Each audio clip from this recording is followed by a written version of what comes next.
Fala galera, eu sou Caio Ferreira, esse é meu canal Fake News Sempre Existiu. Hoje eu tô aqui com a Branca, que é do Mídia Ninja, né? Cuida da parte das culturas digitais, a parte hacker, assim, né? Eu vejo que vocês têm feito um trabalho com o uso de dados, assim, né?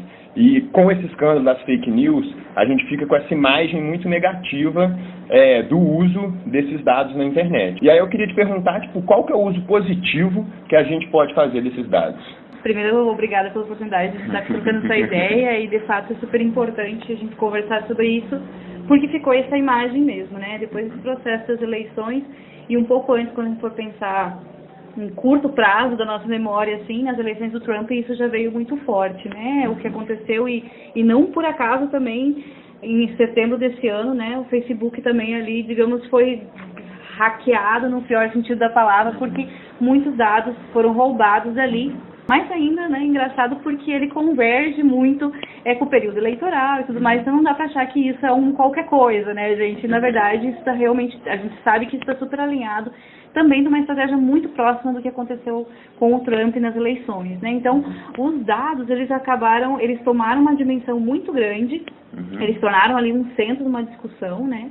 E a gente vem olhando para isso também, lógico, acompanhando todo esse processo, mas entendendo que também não podemos entrar num momento de nervosismo, de noia, de paranoia, de meus dados, né? Logicamente a gente tem que pensar quais são as políticas, né? E quais são as boas práticas desse uso, né? Então, logicamente, né? A gente está aí todo mundo super habituado a pegar o telefone, a dar uma logadinha ali no Facebook, eu jogo isso aqui, eu logo minha conta do Facebook no joguinho e etc. Mas ninguém se preocupa o que está por trás disso, né? E normalmente, a gente está dando nossos dados para uma série de empresas privadas que estão vendendo esses dados. Então a gente está dando gratuitamente por jogar um joguinho. Aqueles testes, né, que a gente faz. Eu libero. Será que isso é importante para a nossa vida, fazer esses testezinhos nesse momento? Talvez não seja. Por outro lado, a gente, enquanto Mídia Ninja, vem olhando e entendendo qual é a nossa política de uso de dados, quais são as nossas boas práticas nesse lugar, entendendo que a gente conecta 3 milhões de pessoas.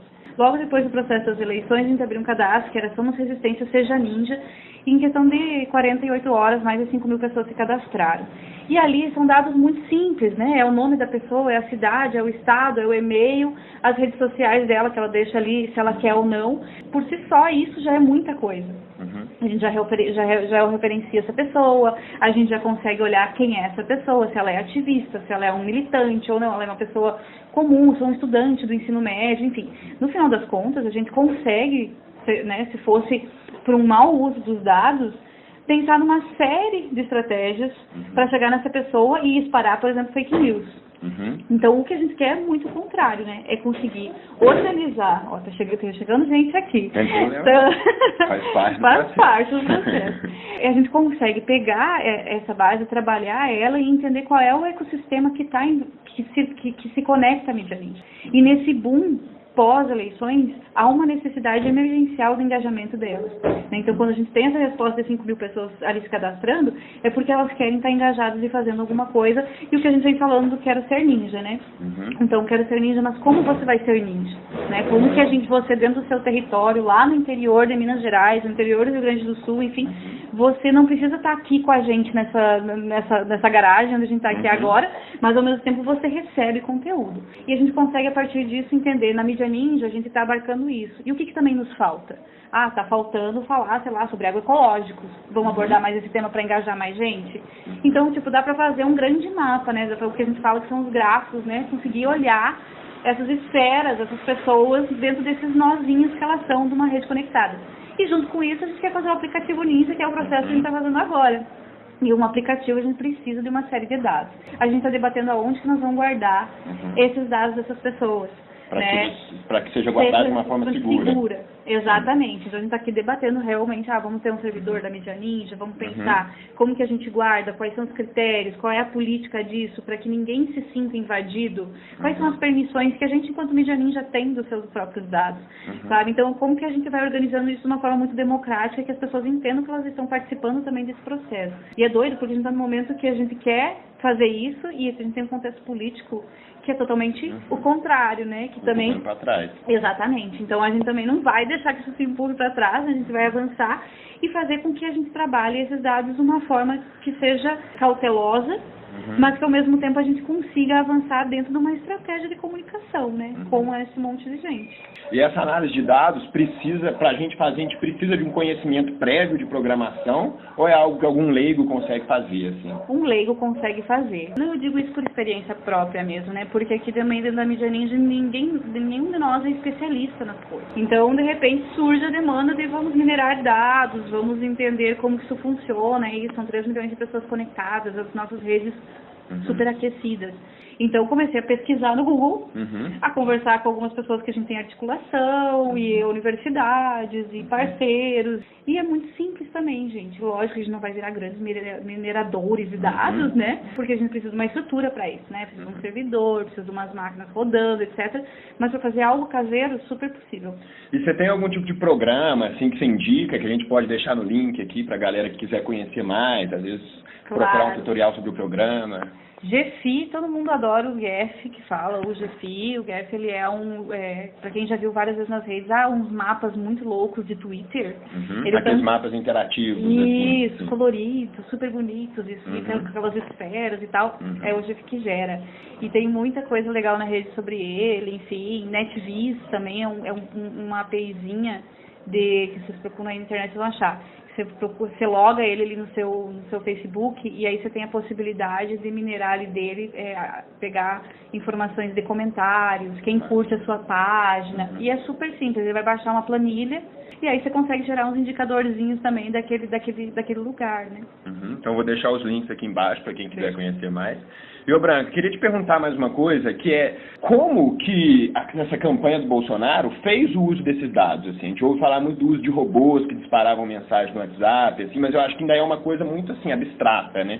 Claro. Você consegue explicar pra gente mais pontualmente? Consigo. Acho que por meio da nossa experiência desse processo das eleições, a gente fez uma campanha que foi a campanha do Vira Voto.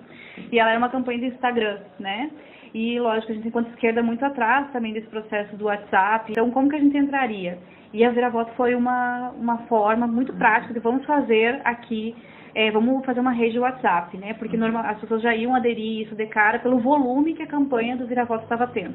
Então, porque foi uma coisa, postamos uma coisa no Instagram de noite, no outro dia, sei lá, tinha 5 mil likes o perfil do Instagram. Então, era uma coisa, tipo assim, um volume absurdo. E a gente simplesmente pegou um celular, botou um chip e criamos ali o WhatsApp Business, ingenuíssimos, assim, sabe? Tipo, não sei se é ingenuidade, mas ao mesmo tempo assim, cara, ok, vamos tocar a campanha. Não deu 10 minutos, a gente foi alvejado por um número internacional que jogou muita mensagem, né? Como se alguém ficasse flodando o seu WhatsApp. Era um ataque. Era um ataque. Era um ataque de um bot que era um número internacional. Só que assim, claro, você olha para aquilo, você se assusta, meu Deus, travou o celular, não abria nada, e nós, meu Deus, fomos hackeados, né? E aí, qual era o procedimento? Eu tinha que desinstalar, instalar de novo, etc. Com relação à campanha do Bolsonaro, a gente viu que é isso, eles fizeram uma estratégia muito grande de bots com números internacionais.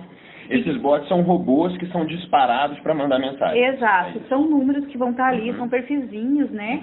E que alguém tem o comando, gente, porque isso não é uma coisa que se cria e fica lá. Não, alguém vai dar um comando e esse comando vai disparar vai acionar uma série de perfis. Através de um banco de dados. Através de um banco de dados. E isso vai, né? Porque o primeiro dado já é o telefone, né? O número telefônico. Então você já criou ali um número telefônico. E claro que com uma rede internacional, enfim, a coisa era grande também, né? Era uma estrutura grande. Então, o que a gente fez naquele momento, por meio disso, desse momento, assim, de ter levado esse ataque, a gente já chamou uma galera da frente hacker e a gente desenvolveu uma capa de proteção para nossa rede WhatsApp do Vira Voto, que a gente não permitia que números internacionais dialogassem com a gente. Então, se a pessoa vinha, ela mandava um spammer, ela tinha um limite de 10 mensagens para interagir com a gente. Se ela começasse a mandar muito, ela ia ser travada. Ou quando a gente abria aqueles grupos que a pessoa que você administra, mas não deixa as pessoas falarem, fica meio que um canal de conteúdo, ali já quicava. Entrava um internacional, já saía direto, não deixava também ficar filtrando, porque muito aconteceu isso, né?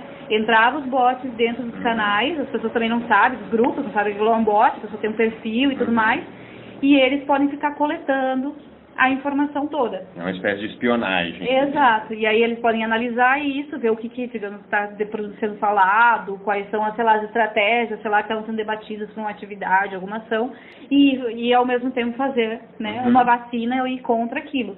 Então, a gente também se organizou nesse lugar, né? A gente também, de uma certa forma, a gente entrou em diversos grupos bolsonaristas, teve outras frentes de trabalho espalhadas pelo Brasil que fizeram a mineração de mais de 800 grupos bolsonaristas, conseguiram mapear quem são esses bots ou nós de rede, porque também tinham perfis de pessoas, né? Enfim, e teve várias ações vinculadas ao WhatsApp de conseguir derrubar números, né? Por meio da gente denunciando, ou então da gente criando estratégias para que esses números caíssem. Cada vez mais a gente está presenciando no nosso dia a dia e no nosso cotidiano, já está acontecendo, né, uma guerra cibernética, né? Então, a gente tem que ter muito claro, né, que estamos nesse lugar, nesse momento a gente não vê, e é muito violento isso também, né, gente? Então, como que a gente se blinda, né? E essa articulação mesmo dos hackers do bem, né, entender que hackers não é uma palavra que, na verdade, cracker, né, seria a palavra mais certa para pensar nesse hacker que entra nas nossas contas e pega nosso dinheiro e muda nossos dados, não sei o quê.